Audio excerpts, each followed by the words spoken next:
Welcome to Contact. We're so excited that you joined us today as we're continuing our series called The Salt Life.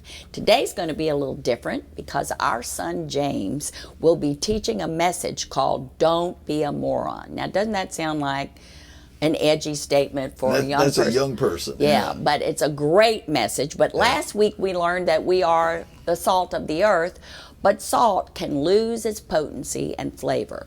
So what does salt losing its taste have to do with being a moron? Well, we're going to find out as we watch this message, but maybe you have a few things to say about that.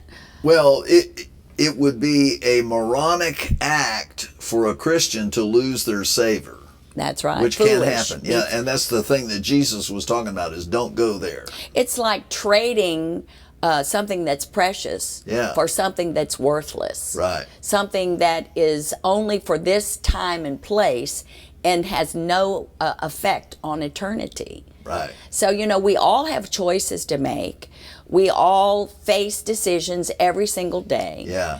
I think it's about keeping value in your life. That's right. And being of value. Yeah. You know, being a person, because God has placed a high price on our heads. Yeah. He gave His own Son to buy our salvation and to give us a destiny. Yeah. And so, you know, it would be foolish to just count that as nothing. Yeah. And so that's hopefully what you'll glean from this service today. We're so excited to share this with you on Contact. So hang around and we'll talk to you about a little bit more in a few minutes.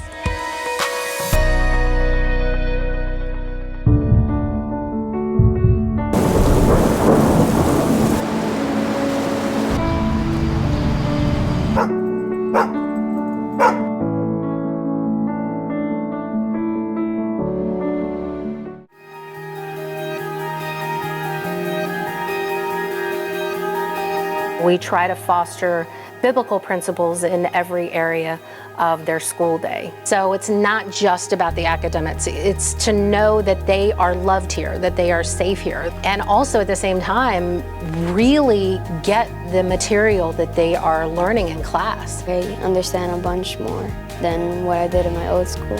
My teacher makes school fun. We do many games and sometimes we do like parties. Ultimate Frisbee, we've done archery, which is probably my favorite. We start the day off with prayer, where they're praying for other countries, other states. It's rewarding being a part of such a tight-knit community. It's rewarding being a part of a community that's growing, but at the same time, it's like we're still catering to that individual child.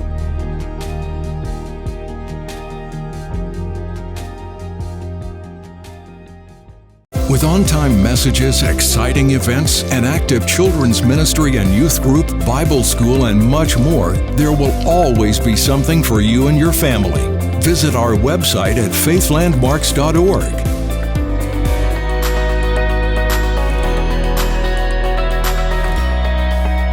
All right, Mark chapter 9. And my handy iPad Bible's all flipped to the side, so I have to fix the screen. Okay. Mark chapter 9, verse 50, it says, "Salt is good, but if the salt has lost his saltiness, wherewith will you season it? Have salt in yourselves and have peace with one another." Now, a few things I like to point out before I get too far into this. If the salt has lost his saltiness. So immediately here, we're seeing that Jesus is applying to us the principle of that we are the salt of the earth. And remember, it's talking about this, if salt has lost his saltiness, meaning mankind. It's not gender specific, be male or female, but if the salt loses its saltiness, then what good is it? So, I'm going to flash back to the Garden of Eden and to Adam real quick. Because Adam was created in the image of God. He was created with very close relationship with God. They walked in the garden in the cool of the day. They were buddies. They hung out all the time. We see that when Adam made the decision to break the one commandment that God gave him. God told him, don't eat of this one tree. Lots of people argue about what that tree was, or, if it was this or that, but it doesn't make any difference. And it said, don't do this one thing, and you will have dominion over the fowl of the air, the fish of the sea, everything that creeps on the earth. You'll have dominion over every plant and herb on the entire earth. Don't do this one thing, and you get to be in charge of everything. And what did he do? He did the one thing that he wasn't supposed to do. You had one job. That was it. Just the one. But no, he couldn't handle it. And so Adam was cursed. The ground was cursed. He was cursed. His life was cursed. His days were limited. All of the benefits and everything that he had enjoyed as being the Son of God and created in His image were all lost because he decided to do the one thing that he was told not to do. It's terrible. It's just horrible. So, it created a state of spiritual death. Adam was separated from God. So, here he was, the salt of the earth, the one who was to have dominion over all of God's creation, and he lost it. He lost his savor. He lost his taste. He was no longer the salt of the earth. All right, so let's go over to Matthew chapter 5. We're going to read another version of this same thing, but while we're turning over there, I'm going to go back down history a little bit more. So Adam was cast out of the garden, and mankind was forced to live on their own. Remember, the ground was cursed for their sake. Everything was bad. Nothing worked out for them. And so man had to look out for himself. Man's entire focus became self-preservation, and he was only concerned with the well-being of himself. And his well-being came at the expense of his fellow man. So mankind began to prey on each other the same way that animals prey on each other. And mankind became depraved. And we see later on at the Tower of Babel in the plain of Shinar, where mankind has come together and they're trying to build a tower to reach up into heaven to rival God. And we see that God says that every thought and purpose and imagination and intent of mankind has become only evil continually. That means bad all the time. So every thought and everything that was in his head was bad all the time. So, and mankind was at war. They were always at war with each other. They preyed on each other.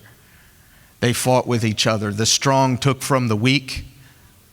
No one was there to protect or preserve or take care or anything else. And so we reach the New Testament, and on the Mount of Olives, Jesus is giving a sermon. It's called the Sermon on the Mount.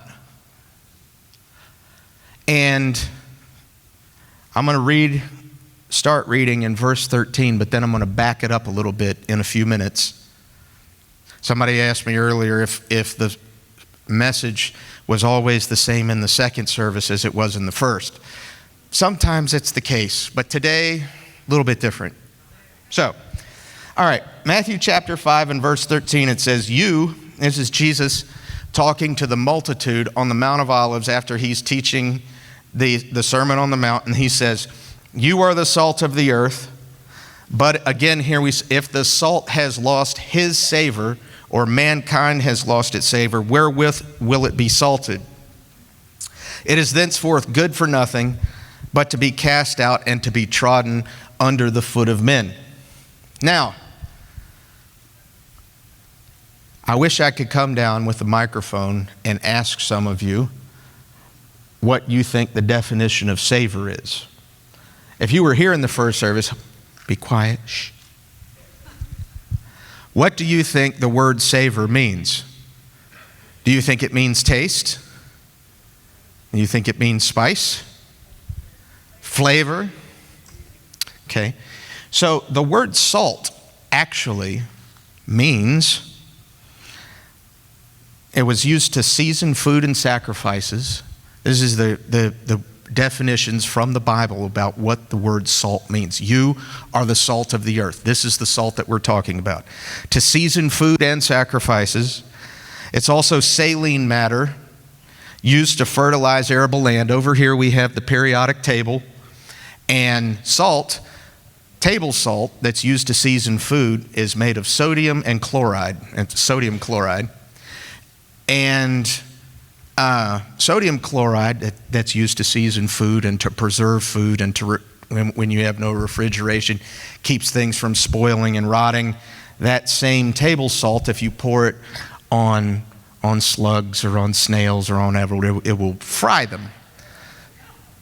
So some people, gardeners, they thought, oh, we'll pour some salt around the roots around our bushes to keep them from the slugs in the ground, from eating our plants. But unfortunately, what they found out is that when the rain came on the table salt, it rained down into the soil and turned it to poison, and it killed everything that grew. So this same table salt that adds flavor and seasoning to the food that you eat and preserves food, it protects from putrefaction and preserves things unchanged. That same salt can also kill anything that grows. So variations of salt, you have salt that mixes with potassium and phosphorus and other things, and you have various derivatives of phosphates and nitrates and sulfates, different salts that farmers use to fertilize the ground. It actually makes plants grow better. Now, we're not here to have chemistry class, but you're wondering why we're having this periodic table up here is because we're talking about salt. Sodium in its pure form, if you take a chunk of it and drop it in water, H2O, it starts to hiss and fizz and produce heat. And it actually eventually catches on fire and explodes. That's what pure sodium does. So you mix it with chlorine and it becomes table salt, and it makes things taste good and season good, but at the same time it can kill all your crops. In ancient days, when invaders would come, they would burn all of the crops in a city or village or in a nation so that the people would have nothing to eat. And after they burned everything, then they would spread salt all over the ground, because when the rain came, it would poison the soil and nothing would be able to grow. So you might be saying, oh, we're getting lost in chemistry and things. But point is, we are the salt of the earth. Adam was also the salt of the earth. And so just like salt can enhance flavor and make things taste better, it can also poison and destroy, just like Adam did, where he poisoned mankind through his disobedience of the one instruction that he was given. Right? Now you're connecting with what? Okay, good. The last point here, salt is also defined as wisdom and grace exhibited through speech, much like a diplomat, a salt of the earth. Now, a diplomat goes out and makes peace or makes lasting accords between mankind and other countries, people that war with each other. They don't particularly like each other, but a diplomat's job is to go to find people that they may not care about each other, but at the same time they may absolutely hate each other. And the diplomat's job is to find a way for these two people, or these two groups of people, to come to an agreement so that they can live together in harmony on the earth at the same time without killing each other or causing each other harm or destroying one another. That is what salt is supposed to do. You are the salt of the earth. So what do you think part of your job is meant for you to do? All right, let's keep going. So I was asking you about savor. Remember a few minutes ago before I went off on a rabbit trail? Okay, so savor, you think it means flavor. I used to think the same thing until I went and I was doing some studying on this last week, because I taught this to the youth group, part of this anyway, last Sunday evening. So I'm looking, I'm reading it, and come to find out that word savor, as it's shown right there in the book of Matthew, means moron. It is the Greek word moreno, M-O-R-A-I-N-O. And if you want to go check it out, it is Strong's number 3471, if you don't believe me. That word savor is the Greek word moron, moreno. And it means to make as a simpleton, to become a fool, to make foolish, to be foolish or act foolishly, to prove a person or a thing to be foolish, or to make flat and tasteless, to lose the savor. Everybody would think of it as, yeah, you're losing your taste, your savor, you're losing your flavor, then you're becoming flat and tasteless. But it actually means something else.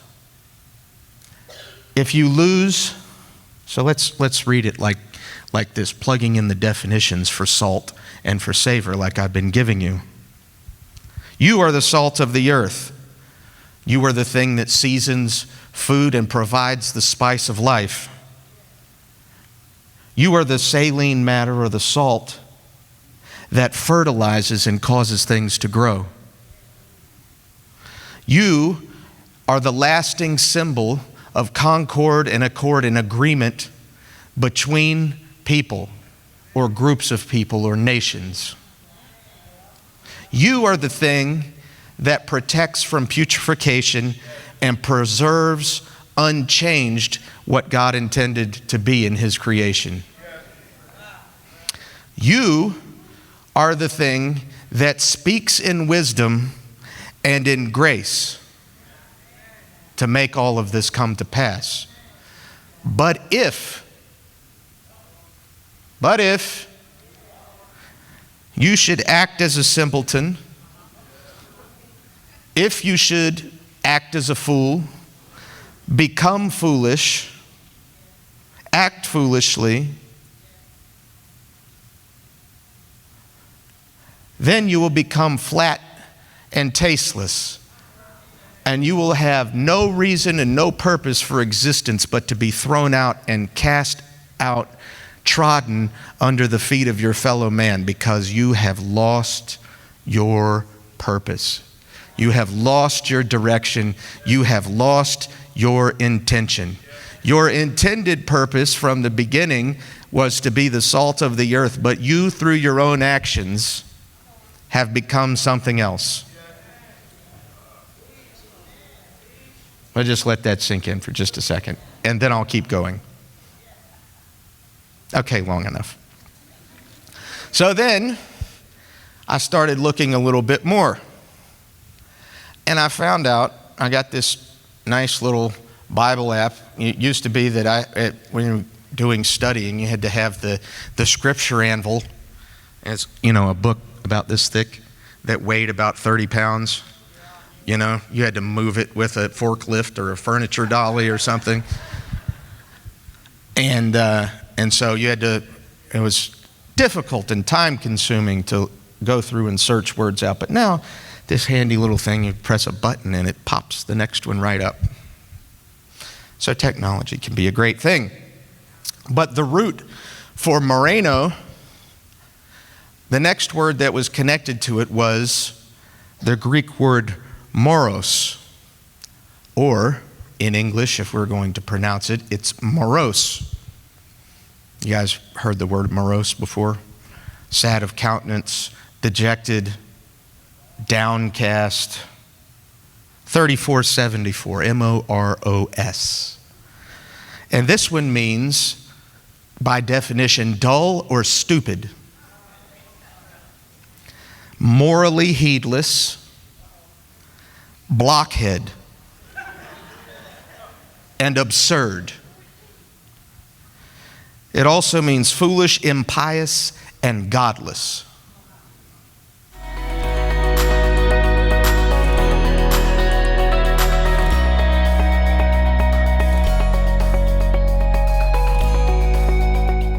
Welcome back. So glad that you're with us in this series. Wow, this is we're going in deep on this one, and it's designed to help you to develop spiritually.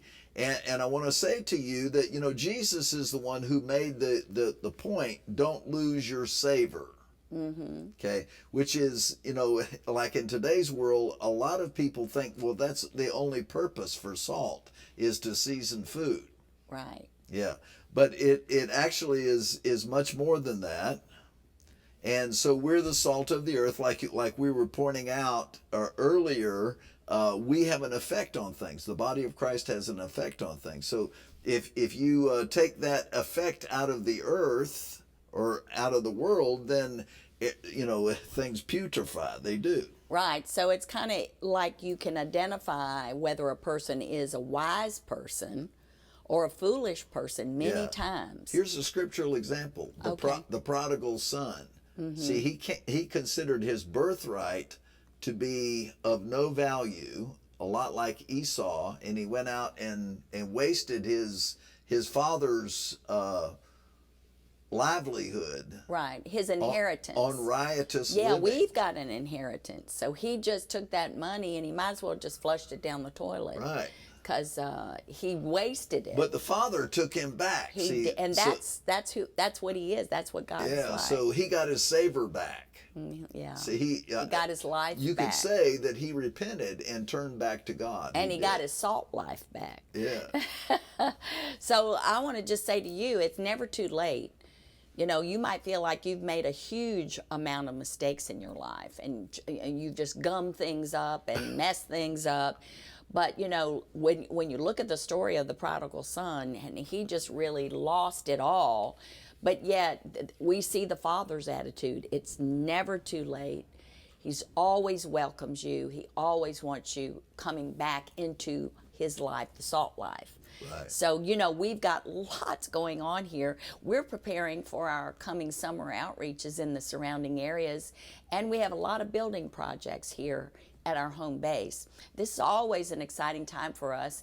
And if you're new to the area or you're looking for a home church, we want to invite you to come and join us in person for any of our services, our events, or our fellowships. We've got lots going on for everyone in the family, ministry for children, youth, fellowships for people of every age and interest. We even have an entire department dedicated to connections, where you learn more about church and how you can get connected and get involved. We also want to invite you to partner with us in spreading the good news of Jesus Christ around the world. Please become a contact partner. You'll find all our partnership information on our contact website, contact.tv. Just click right on the partnership tab. So if you haven't become a contact partner, you can also give to help support the broadcast and our worldwide missions and local outreach programs. Just click on the Give tab. Right. And so on the other side of the world, the web has it makes things available to people. It opened up the gospel. Yeah. Opened up Bible school opportunities. Right. So there are some areas where our Bible school is where we have individuals that just, they make a choice that they want to be a Bible school student and they enroll and they become a Bible school student.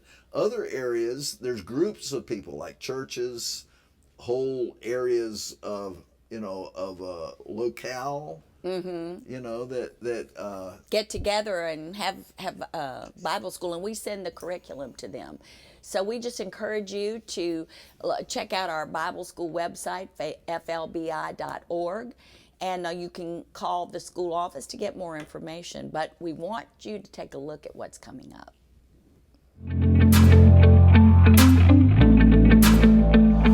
Hallelujah. We're dismissed. Man, that was a pretty cool church service. What'd you think? Yeah, no, I thought it was great. Did you hear about all the stuff they got going on here? I did. It's a bunch, but they all sound pretty exciting. So maybe we could go to a couple. Maybe we can go outside and find someone who knows about the events. What do you say? Yeah, sounds good to me, man. All right, let's go.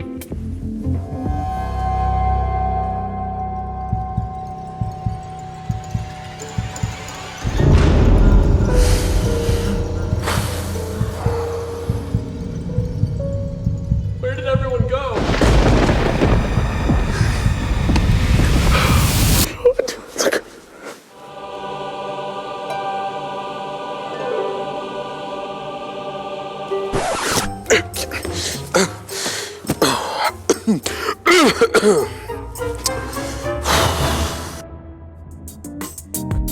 What exactly is this room like? I didn't even know this was in the building. Yeah, well, this is the connections room. And this is the place where people can find out what's going on in the church. And it's not just for first-time visitors either. Really? Nope, all members, anytime, and it's a place where you can get connected and stay connected. Right. Nick, I think we should tell some more people about the connections room. Yeah, absolutely. Whether you have a question, need some help, or just want to know more about the church, Connections is here for you. Let us help you get connected today.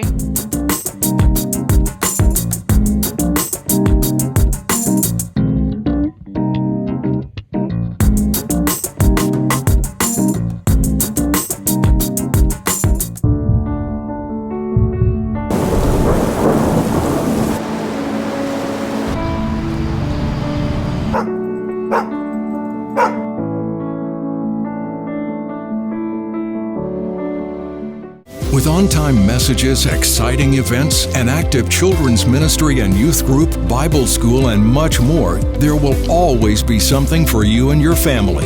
Come worship, receive, and fellowship with us every Sunday morning at 8:30 and 10:30 a.m., Sunday evenings at 7 p.m., and Wednesdays at 7:30 p.m. Want to find out more about us? Visit our website at faithlandmarks.org. We look forward to seeing you here at Faith Landmarks Ministries.